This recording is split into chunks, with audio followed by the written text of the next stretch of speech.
Custo de vida, emprego e desemprego, cesta básica, tarifas públicas, salário mínimo. Agora, na Brasil Atual, a análise do DIEESE. E a hora da participação dele, José Silvestre, diretor adjunto do DIEESE, a quem eu dou o meu bom dia. E como é a primeira vez que estamos nos falando nesse 2021, um excelente ano, Silvestre. Bom dia, Maria Tereza, um excelente ano para você também. Para todos nós, precisamos, né? Com certeza, com certeza. Bom, e o assunto é o teletrabalho, porque ele chegou na pandemia, como a gente sabe, o tal do home office, e ao que tudo indica, ainda vai ficar por um bom tempo. Se o tal do home office, do teletrabalho, acaba nos dando essa dimensão de controle do tempo, uma certa liberdade, a prática forçada do home office por causa da Covid trouxe alguns problemas. Entre eles, o distanciamento, que tem enfraquecido, claro, os laços coletivos, a relação social do trabalho. Como esse cenário pode afetar a consciência de classe do trabalhador, Silvestre? Então, Maria Tereza, a primeira questão, acho que é bom a gente ponderar, que ao contrário da Europa, né, a Europa e os Estados Unidos, que você já tinha antes da pandemia uma presença maior, digamos assim, do teletrabalho, do home office. No Brasil, isso era, antes da pandemia, era uma coisa mais, digamos assim, incipiente, né? Você tinha alguns segmentos, como, por exemplo, na área de TI, de tecnologia da informação, e alguns também, algumas áreas das empresas, como a parte mais de escritório, enfim. Com a pandemia, isso se acentuou, né? E evidentemente que trouxe alguns problemas como esses que você mencionou aí. Não há dúvida que você tem vantagens e desvantagens. Você ouve aquelas pessoas que defendem, por exemplo, o home office, porque dá mais liberdade, você não precisa se deslocar de casa para o trabalho, né? Economiza também tempo, economiza recursos, etc.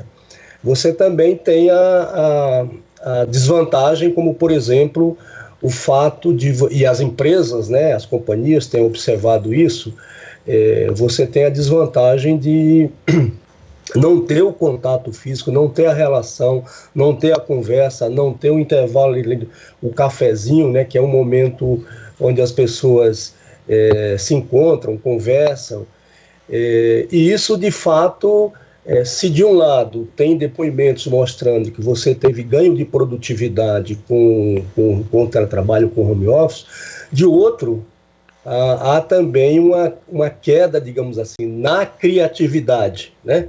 Porque você encontra a solução para os problemas do trabalho, enfim, através da conversa. Como você está isolado, e também o contato, a relação, né? E isso também é uma questão que acaba interferindo, digamos assim, na própria organização dos trabalhadores e, portanto, na consciência coletiva, na consciência de classe, na medida em que você está distante, né? Tá isolado. Então, a gente tem que olhar o home office sobre esses ângulos, né? Você tem vantagens, mas também tem muitas desvantagens. E esses alguns levantamentos têm mostrado isso. Certeza. Ainda sobre a parte das desvantagens, porque, de fato, acho que é importante, né, a gente não ser Caxias, né, no sentido de falar, isso é horrível ou não. É claro que tem prós e contras, como muito bem salientado por você, Silvestre, mas na parte das desvantagens, eu tenho ouvido, inclusive, de amigos que nem são da minha área, são de outras áreas, comentários do tipo, por exemplo, a questão do vale alimentação, do vale refeição, de ter tido esse corte corte, porque a alegação do patrão foi: agora você está comendo em casa, só que pera lá, você ainda está tendo esse gasto, né, em casa. Então, ou seja, há também, como você disse, além do tempo de deslocamento, há também o gasto de deslocamento, a alimentação desse trabalhador na rua, que está sendo colocado nesse salário dele. E aí a pergunta que não quer calar é se isso está sendo, de alguma forma, se ele está sendo ressarcido nesse sentido. E aí, mencionando essa questão dos direitos trabalhistas, o quanto o home office pode afetar também, estar afetando esses direitos dos trabalhadores, tanto nesse sentido de benefícios que eu disse, como, por exemplo, no tempo de jornada. Porque a grande verdade é que você está dentro de casa e aí, de repente, você viu e você está fazendo uma jornada de 14, 15 horas de trabalho, não é? Uhum. Então, Maria Tereza, eu acho que essa é uma das desvantagens, por exemplo. O risco de o home office, a tua casa, ser uma extensão do trabalho. Segundo, você ter jornada muito, muito mais elevada do que teria no trabalho físico, indo para o escritório, para a empresa, para a fábrica e assim por diante. Essa questão do custo também é importante a gente destacar, porque é isso mesmo, quer dizer, às vezes você tinha aqueles benefícios, como por exemplo citado por você, que é o VA, o VR, né, o Vale Alimentação, o Vale Refeição, que muitas vezes as empresas deixam de pagar e, portanto, o home office é também uma economia de custos para as empresas, né, acaba sendo um problema. Uma outra questão que acho que é fundamental a gente pontuar aí no teletrabalho, no home office, diz respeito às condições. E a gente saíram pesquisas, matérias de jornais na imprensa, mostrando que muitas vezes as condições de trabalho, sobretudo as condições ergonômicas dos trabalhadores, uma parte considerável dos trabalhadores que estão em home office, são condições precárias, porque eles não têm, por exemplo, as cadeiras, as mesas adequadas, né, para esse tipo de trabalho. Também tem o seguinte: normalmente aumentam os gastos, porque você gasta mais com internet, com energia elétrica, etc. Então, tem algumas desvantagens em relação ao home office. Então, acho que essas questões são importantes. Além do mais, você tem aí, por exemplo, nós não temos no Brasil ainda uma legislação adequada que dê conta, né, do teletrabalho, do home office, garantindo os direitos dos trabalhadores, né? Então esse é um outro grande desafio, né, colocado aí pelo teletrabalho, pelo home office, trabalho remoto, para os sindicatos, né? Vamos ver agora como é que, a partir do momento que você tiver o controle da pandemia, tiver a vacinação, né? Vamos ver como é que isso vai retornar. Mas, de toda forma, já tem saído matérias mostrando que muitas empresas, inclusive empresas de porte grande, dizendo que é o seguinte: não, vai retornar o trabalho presencial, você pode manter algum trabalho em home office, seja de forma parcial, mas o que as empresas estão apontando é que querem retornar ao trabalho assim que tiver condições de segurança para os trabalhadores, voltar ao trabalho presencial, porque há uma verificação que tem essa questão que eu comentei no início, quer dizer, tem perda de criatividade, há uma necessidade das pessoas se encontrarem, isso é bom para o trabalho, né? Então, enfim, é uma coisa que a gente vai ter que observar aí à medida que tivermos o processo de vacinação, para poder ter uma retomada do trabalho presencial a partir da imunização das pessoas. Sem dúvida. Tem dois outros elementos que eu queria falar com você rapidamente, que saíram num artigo publicado dia desses no El País, no site do El País, sobre esse tema que estamos nos falando, que foi Inclusive, sugestão, acho que sua, né, para que a gente também falasse sobre isso. Me chama a atenção porque eu sou mulher, né, tenho minha família, ou seja, o caráter machista, quando a gente analisa esses prós e contras do teletrabalho. Porque se nós mulheres já tínhamos a dita jornada dupla, que às vezes é tripla, quádrupla, no caso, na situação do escritório casa, você acaba também tendo dificuldade de dimensionar esses limites, especialmente quando você tem um filho pequeno, por exemplo, né? Como analisar esse aspecto do gênero? Então, essa, Maria Tereza, a dimensão de gênero é importante na questão do teletrabalho do home office. Exatamente por isso, porque o que acontece? No geral, os trabalhos, digamos, domésticos acabam sendo muito mais para as mulheres, né? Então as mulheres têm que cuidar, quer dizer, têm que trabalhar, enfim, em home office, né? Mas também tem que cuidar do trabalho doméstico, dos filhos, enfim, historicamente, né, no Brasil é assim. Então, num momento como esse, a situação das mulheres é uma situação mais crítica, porque você tem duplo, às vezes até, como se diz, tripla jornada, né?